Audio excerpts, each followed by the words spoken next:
work. But for the most part, the ball's going to be in Paul George. It's going to be in Kawhi. It's going to be in Lou's hand. And down the stretch, he'll be in there. He'll be in that closing lineup. But the ball is going to be in one of those three guys' hands, and he's going to be crashing the board trying to get second chance points. Okay, is he going to be in playoff shape? Oh, he'll get. I mean, by the time it really matters, I think he'll be there. Maybe in the second round, I would give him that. Second round. Yeah. He won't be ready for the first round. But Dallas, I think, even as good as Dallas is, I think they should be able to take care of Dallas pretty easily because, they just don't have the toughness or the experience that the Clippers have. Skip, you mentioned, that's going to be the Clippers' biggest challenge, is that they are going into these playoffs really in the same situation they were in the regular season, and they had hoped that these 8 games would be an opportunity to get some continuity, right? Get all your best players playing together at the same time. Oh, Chris, tell me, what was your biggest takeaway from that win last night for the Lakers? Well, first of all, let's put it in perspective. It's not like they were facing the 96 Bulls. All right, Denver sat their starters the entire fourth quarter to rest, and then they were already without Gary Harris and Will Barton, who are 2 starters who will be back Friday. So just a little perspective. That said, the Lakers did some really good things, starting with Anthony Davis. You guys know I've said repeatedly I need to see him closer to the basket, and that's what he did earlier in the game. His first 3 or 4 buckets were at the rim or off post-ups and things like that, and that gets him going. That he sees the ball going to the basket. It puts the defense on notice that, hey, we got to watch this guy inside, and it opens things up outside. So I love seeing AD play at the rim like that. Secondly, he went in the fourth quarter, he did some damage, which, again, I've been calling for. He had 7 points in the last 5 minutes. They're going to need him to have that attitude against the really good teams, not just the Denver second and third unit. But, again, it's a good sign from him. Then you got Kyle Kuzma. We've said LeBron needs a dog with him, and Kuzma has that dog mentality. There's no doubt about it. We've all kind of talked about how he needs to be that third guy in kind of a big 3. If LeBron and AD don't have it going one night, he can step up. We know he can score. The question with Kuzma's always been, what's he going to do defensively? And not just effort, but being locked in, focused, in the right rotations and things like that. And I think he's been good at that in the bubble, and that enables him to stay on the floor late in a game and be an offensive threat. I love, too, you saw that, they kind of chest bumped LeBron and Kuzma after the shot. But LeBron's got his hands up in the air before the ball even goes through the rim. Kuzma will see that, and I think that's great. We know there was questions about these two earlier in the season getting along after Kuzma's trainer kind of spoke up. But Kuzma will see this and know that LeBron believes in him, has confidence in him. So I think that's a good team-building aspect as well. So I think overall it was a good night for the Lakers and something they can build on. No, Chris, it was a good night offensively for the Lakers. There's no way this game is supposed to be this close go in the fourth quarter when the Nuggets set their entire starting lineup. So no Jokic, no Murray, no MJP. Come on, Chris. I mean, they go 8 straight possessions. They shoot 67% with backups against your starters. They shoot they 3 for 3. They're perfect. They're 100% from the 3-point line in the fourth quarter. Yes, it was finally I'm glad to see the Lakers break out of their shooting slump. They shot over 50% from the floor. They shot 50% from the 3-point line. Okay, that's good. But you can't give up that kind of points to those guys in that situation. If that's Jokic and they go the whole way with their starters, okay, I'm like, man, that was a tough one. But you can't play this game that close with backups. I like what I saw with AD. Even though he did not get a whole lot of shot attempts, he was able to get to the foul line 10 times in the second half. That's what you and I talked about. Because we thought he had started to settle. He saw the success that he had in the first 3 games, shooting the ball from the outside. He's like, well, hey, I'm Dirk Nowitzki. I'm Kevin Durant. I'm just going to hang around out here. No, put the ball on the floor and get to the hoop. Crash the boards. We saw him crash the boards a lot last night. The putback dunk right before the end of the half. He was engaged. LeBron started slow, picked it up. Kyle Kuzma made some big shots. But The biggest thing that what I saw was Danny Green. We had a Danny Green sighting. The first time we saw him down in the bubble.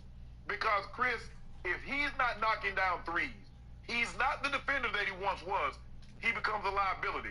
Because now they're just going to clog the paint, not let LeBron drive, and the double team going to come off of his guy to hit double down on AD because he's not knocking down shots consistently. Consistently. But I like what I saw offensively. But I'm concerned defensively. You can't tell me, well, they ain't got nothing to play for. They clean. At some point in time, you say, you know what? This guy ain't finna just drive by me and go just lay it up. So, Shannon Sharp, does that mean, bottom line, you're now picking the Clippers over the Lakers? You're making the case. Shannon sounds scared. Yeah. He definitely do not sound confident. I don't know. With good reason. Hold on. I said I'm concerned. I like what I saw offensively, but I don't like what I saw defensively when you're going against backups. You give up 30-plus points in the fourth quarter to backups. No, that'll get you. I tell you, some of those guys were Ketta Bates, Diop. I mean, these guys were coming out of nowhere, and it's like balling. Yes. I was like, wow. PJ Dozier, they were making them look good. You're right about that. So, the good news last night was the Lakers played by far their best offensive game in the bubble. The bad news was the Lakers played by far their worst defensive game of the season, the whole season, because, remember, Shannon, they couldn't stop the starters either. So the starters were on the floor for about 3 quarters. They're all playing like 22, 23 minutes. And look what they did combined. The starters last night went 24 of 38. That's 63%. That will get you a big L hung around your neck every time if you're going to play that bad a defense, that nonchalant, that uncommitted of defense. And then the backups come in, and to your point, it's like, who are these people? And the backups are going 3 of 4, 3 of 4, 3 of 4, 3 of 5. And poor Bol took 1 shot in the fourth quarter, and I like his game. But he's 20 years old, and he's out there against LeBron and AD, and he's just a little lost because there's not a lot of meat on those bones yet. If he gets a little meat, he's got some game because he's got guard skills at 7'2". Yeah, he's like you about 7'2", about 185. Is he 185? I'm not sure he's 185. But the point is, they're just lighting up the Lakers, and the Lakers are having fun. LeBron got a hot hand. I liked it. He got in the flow. He got some rhythm. He was shooting that sort of limp-wristed shot that when he gets it flowing, it looks good. And it started looking good, and he started swishing it, which brings me to the last shot. And I just expected they would run a play for LeBron. He was cooking.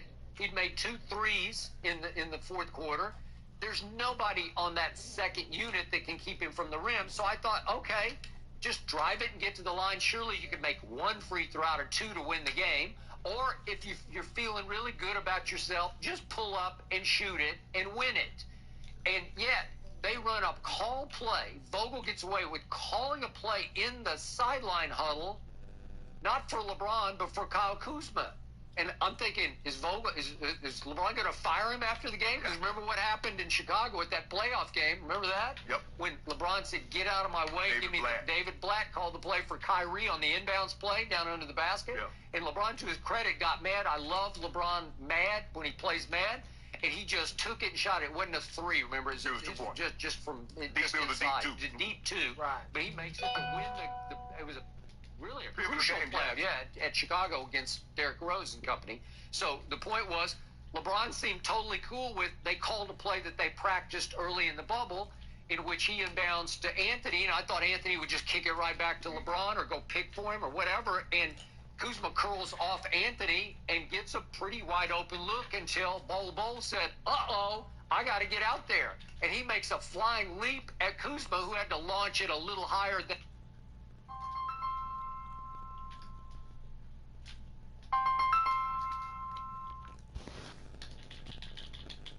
Hello?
let up even for a moment. That's his skill electricity just spanning the flank.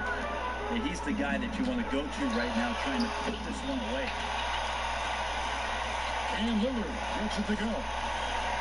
Well, the defense very attentive to him in the first quarter, but he's finally gotten loose in the second and making them pay. James fires from way outside. And Raleigh another three. Yeah, those are starting to add up, guys. Of their last 5 baskets, 3 have been tripled. A kick out to Antetokounmpo. That shot off, and it's Raleigh taking it the other way. Curry with the steal. Curry on the wing. Kicks it out to Johnson. Over Lillard. Left the wide by Atlanta. No good. Shot missing. Raleigh trails by 6. Pass to LeBron. And it's off from three-point range. And so it's Atlanta with it. To the paint. Stolen by Parrish. And here's the fast break. Jordan leading the way. LeBron James on the wing.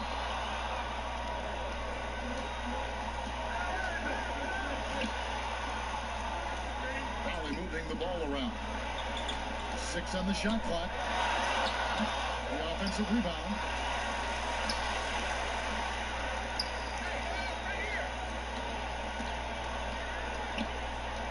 Another shot. Antetokounmpo pulls it in. Well, with his touch from mid-range, Kevin, that's almost always good. That won't shake his confidence. Pass to Parrish. Oh, and a fast break for Atlanta. Johnson's got the ball. And it's sent back by Nowitzki. Kicks it out to Johnson. Can they get it? On the wing, Johnson. Over LeBron. And it doesn't even draw iron. Back to Lillard.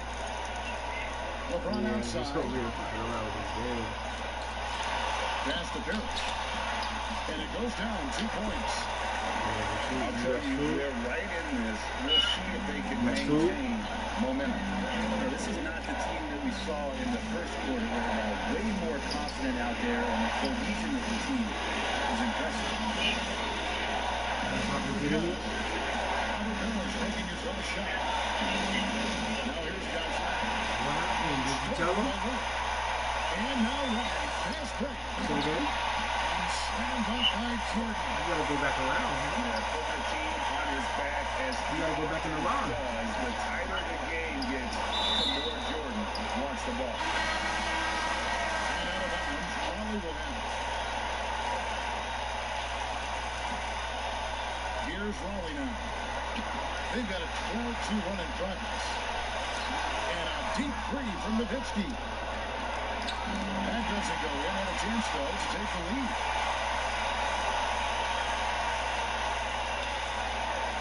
We've got 1:13 left in the fourth quarter. Here. And it's good. Assisting on the play was Nowitzki. Parrish has got 4 this quarter. And after all that time, finally they've been able to tie it up here in the fourth quarter. What a comeback and what a finish we have in store. It's amazing to think of what they've done here, being behind so long. Now they have a legitimate chance to win this thing. Now here's James. Lowry fires away from outside. Found it! Remember that one, guys, a difference maker. I'm wondering, Greg, is that the biggest shot of the game? Here's Johnson. Trash ass nigga. Atlanta again, missing. Talking to this He's boo getting ass good nigga I'm looks on the playing. floor, but he simply cannot bury anything right now. He's got to stay confident, though, because everyone knows he can hit those shots.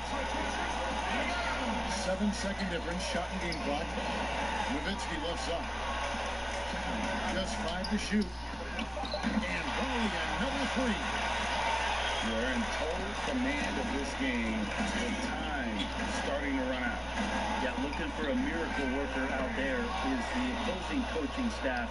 I don't know that they have one. This game seems to be well in hand. You still ain't gonna hit the shot. Atlanta calls timeout. You eating already? They're down by 3. 3 seconds left in the fourth quarter of this one. What's your take, guys? My drink sounds good right about now. That drink sounds good right about Here now. to find a good look. They can run away off the inbounds, make sure they get it in the hands of their best shooter.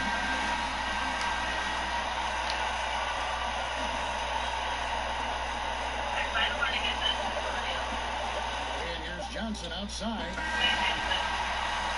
Like what, a toy? You not clutch, nigga. One is shy. They put out here. You talking about like a toy? These are those games that feel so great. Niggas can't fuck with me, man. You already know what time it is.